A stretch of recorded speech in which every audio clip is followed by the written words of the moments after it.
Hey, how's it going? This is Melinda and welcome to my channel. Today I am here with my husband. We're going to be talking about hot topics and some interesting questions that I wanted to ask him. So this is my husband Philip. If you've never met him before here in the vinyl community, welcome back to my channel. It's been a while. And I wanted to first off, I've got a list of questions I'm going to ask him. I wanted to address a video I made a couple of weeks ago. I talked about an unkind comment that was said to me. It was one of our friends. He'd probably had a little bit too much to drink, and he just kind of said, "When is this vinyl madness going to end?" And it took me by surprise. I wasn't expecting a negative comment about my vinyl collecting. And anyway, he was there when it happened and he had a reaction too. Thank you to everyone who said so many nice things, so much encouragement in the comments. I really appreciate it. Okay, so I wanted to talk to you about it, Philip. You were there, you heard him say it. There is something that you very kindly tell people when I do hear negative feedback about my vinyl collection. And I'll just let you share what you said. You heard what I said. I said, never. I don't want to stop collecting. I love it. It's the thrill of my life. But go ahead and share what you had to say too. Well, you asked my thoughts first, and then we'll Okay. get to what I told Okay. you. My thought, it's like when you're in school and somebody makes fun of your mom or your sister. You can make fun of them, and I can think it's madness, but they can't say Oh. it. So, Okay. But madness aside, I mean, what I always tell her is, hey, everybody has a hobby. It could be a worse hobby. It could be more expensive or more addictive or more detrimental to family or whatever. So that's really it. I mean, it's something you enjoy, and if you enjoy it and don't bankrupt us, we're good to go. That's right. Yeah, I mean, basically, he always has a really good comeback, and so I'm so thankful. You know, my friend doesn't have to support me, but thankfully, I have a husband that does. So I'm so grateful. Let's go ahead and move on to the next question. What is the best part of vinyl collecting for you? I'm going to think about that one for a while. If there is a good part, I know, because the vinyl itself isn't as exciting to you as it is to me. But yeah, and those of you who've seen me on videos before, we've talked about. I didn't grow up in a musical household. I mean, we were musical, we played instruments, but we didn't listen to secular music, the radio, records, any of that. So I don't have that connection. So it's really not the music for me. But we've met a lot of great people. We've talked about that before. We've taken a lot of nice trips together, weekend trips, and gone all over the place and just find these little towns. And I've met a lot of neat people, met a lot of neat record store owners that are pretty nice. And, you know, they most of them, occasionally you run into a sorehead that is kind of a jerk or doesn't want to talk or just is not a nice person. And I know exactly who you're talking about. Yeah, we ran into one a while back that was, I told him when we left there, he is not a nice person. And he wasn't. All right, sorry, next question. Okay. We've had some really cool experiences through my channel, though, haven't we? We've been able to experience some cool stuff. Okay. What part do you like the least of my vinyl collecting? I mean, the obvious is it's expensive, right? It does take a lot of space.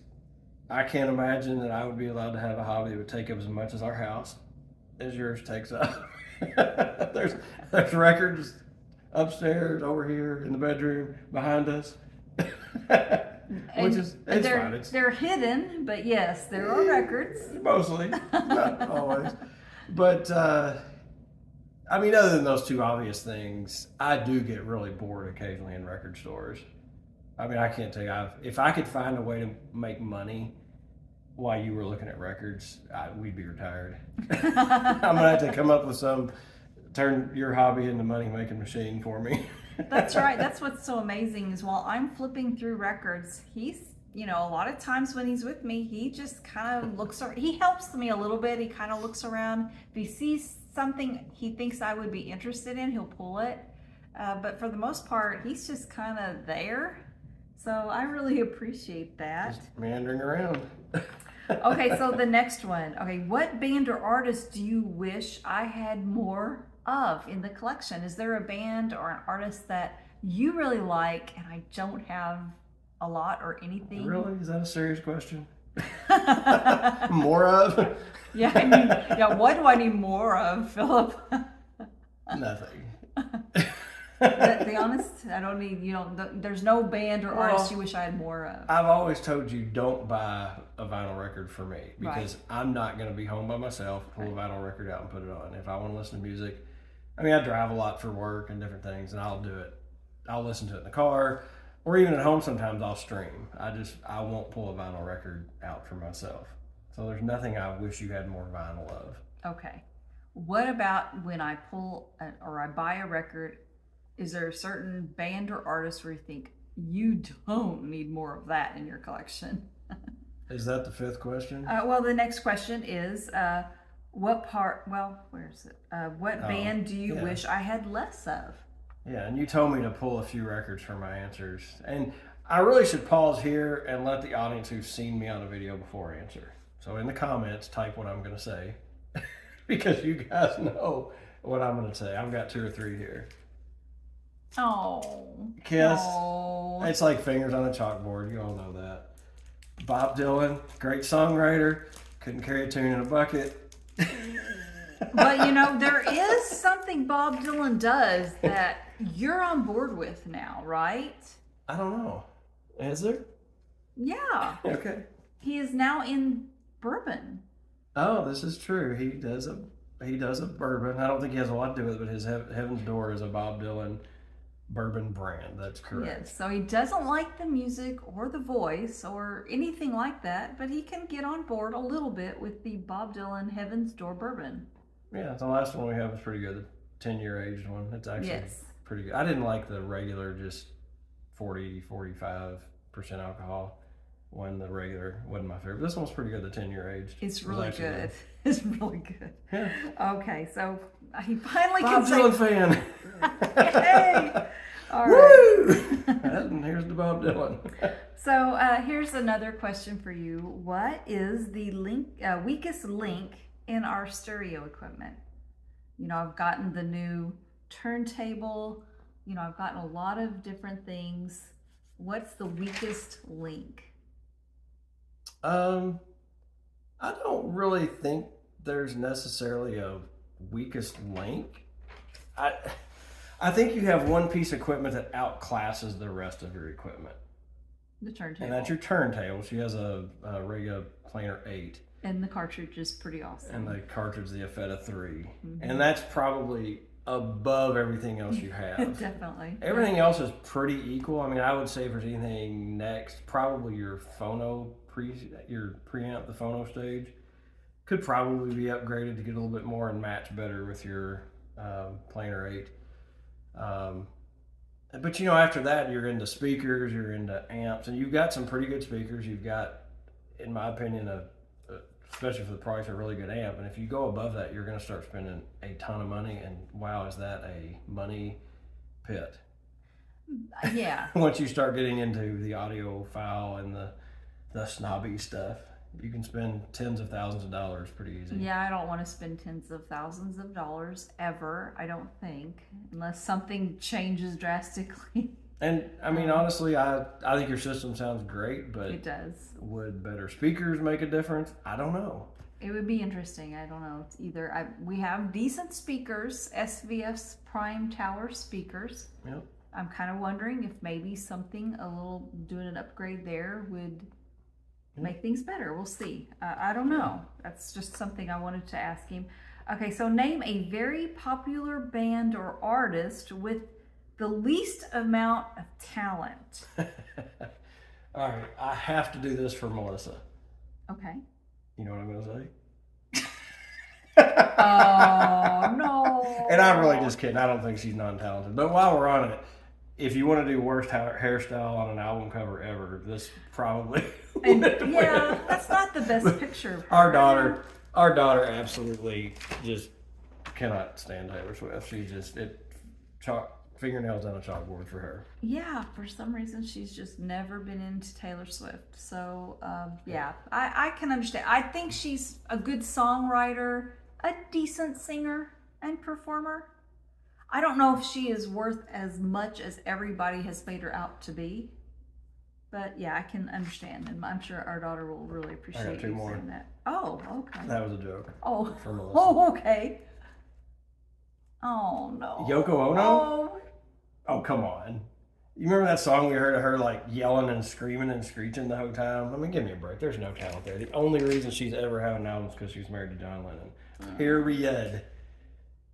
Tell me I'm wrong. I'm sure Tell me I'm wrong. I'm sure having John Lennon as a husband was a huge positive for her. And yet I respect her.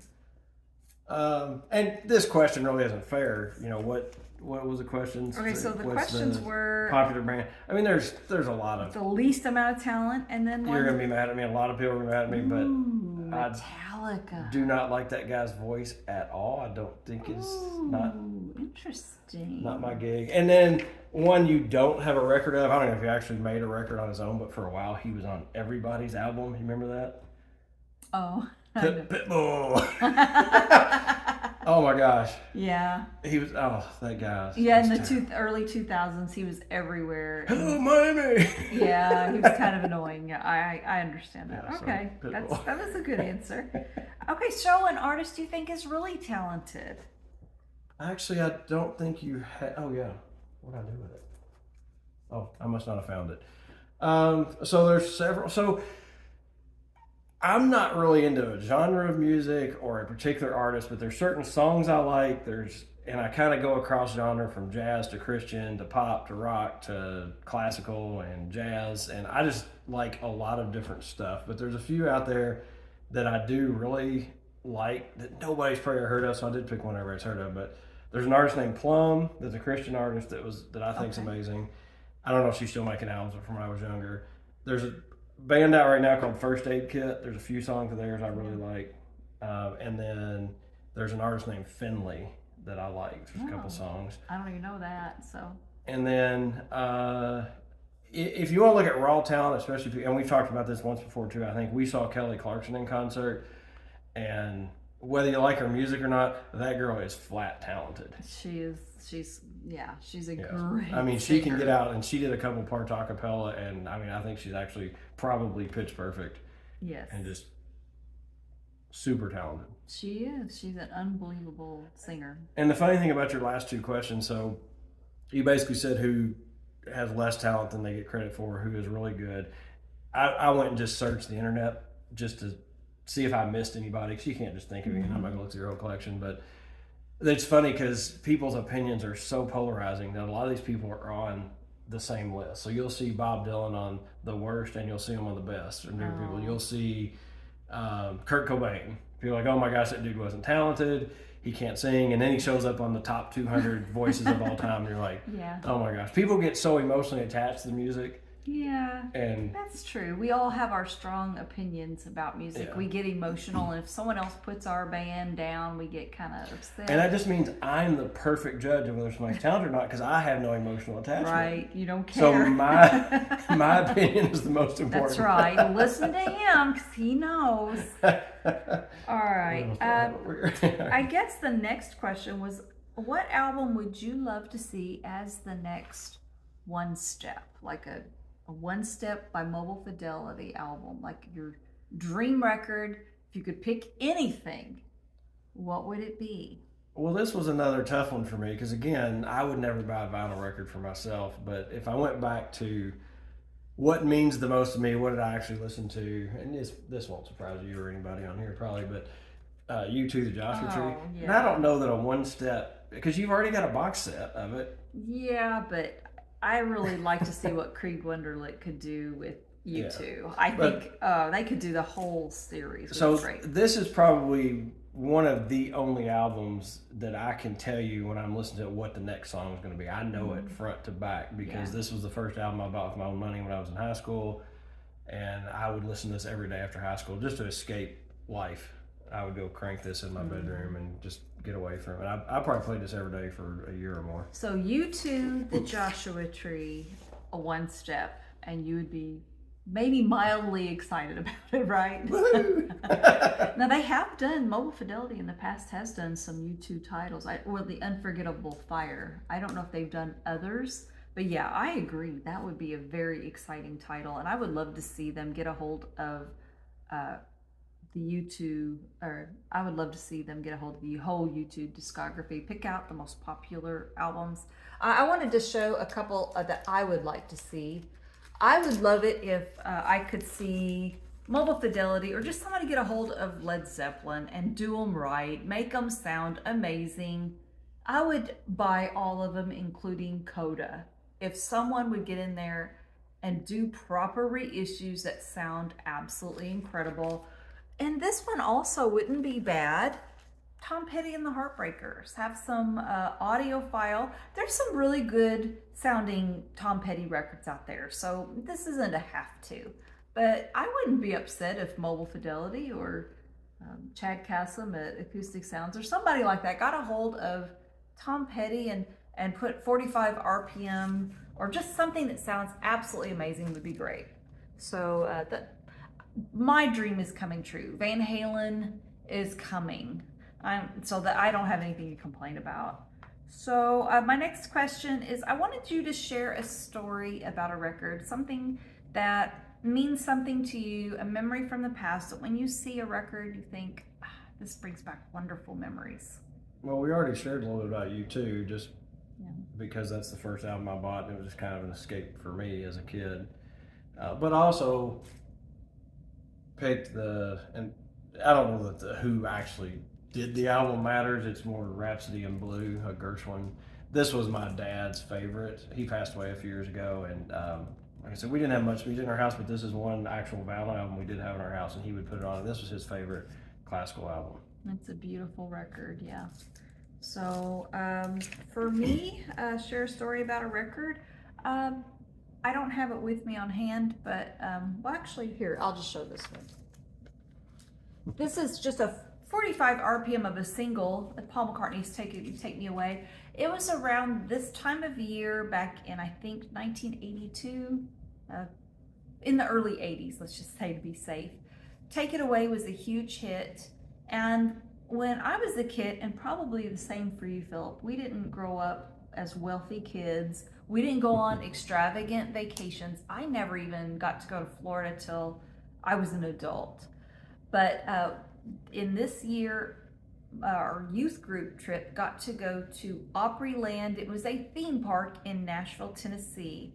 And it was such a good trip for me. And I loved that I got to go back to school and tell a story of where I went to everybody say, what'd you do this summer? I got to go to Opryland. I got to go to this amazing theme park.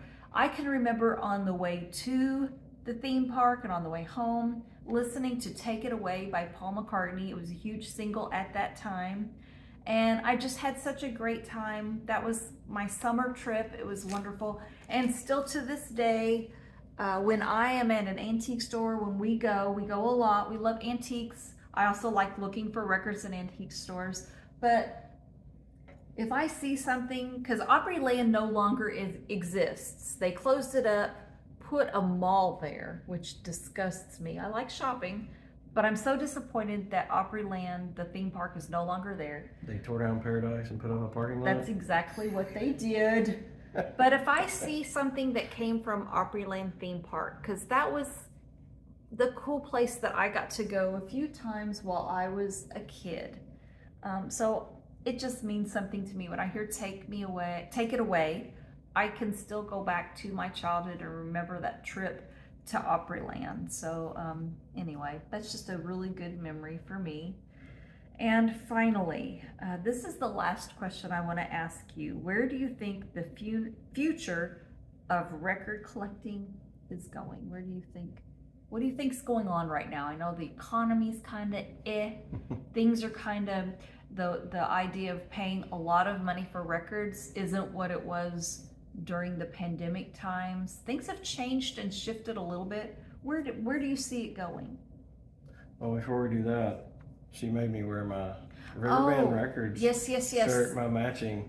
So Billy Hurst, she ordered a couple things from him. He's got a store in St. Louis called Riverbend Records, and he sent us these. So she asked me if I'd wear it. Yeah. But Billy, you made us match. So where the future of her channel is going, we're now going to be Melinda, and we're always going to match. We're going to combine our names. Ooh.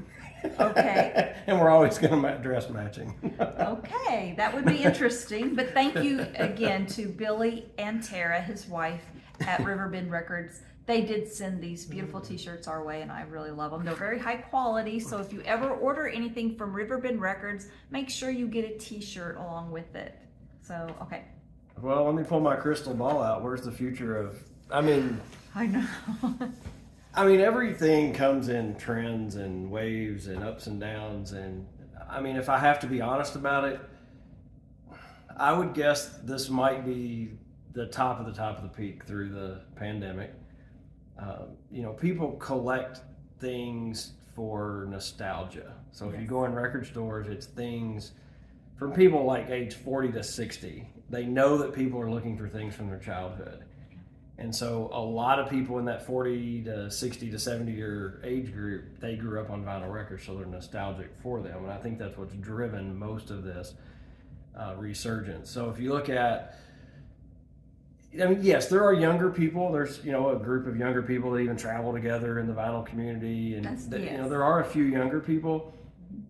But I think those are few and far between, and I think it'll be passing. And I think maybe their parents, to some degree, drove that. They still listen to records, got into it, and some of the kids.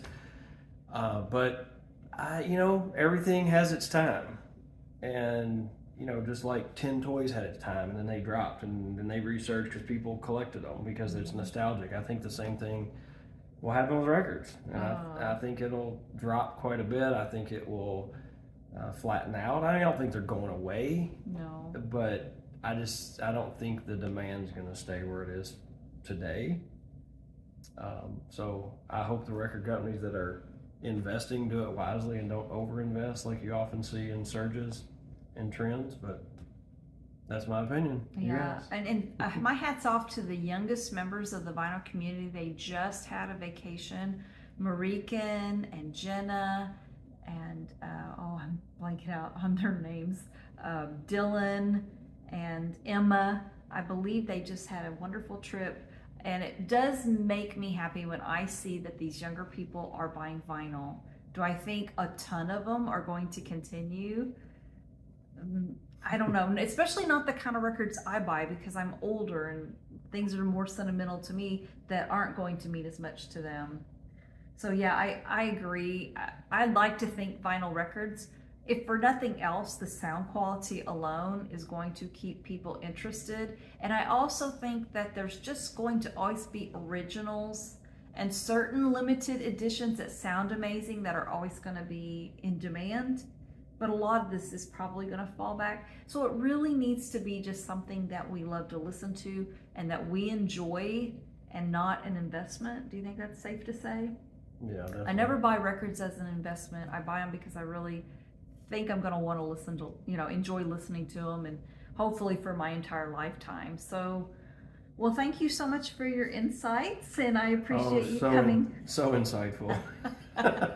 And thank you for coming on the channel. If you stuck around this long. Thank you so much for watching. If you did enjoy this video, please subscribe to my channel, hit the like button, leave your comments below, hit the notification bell. Everything you do helps my channel, and thank you so much for watching. I will see you next time. Take care. Bye-bye.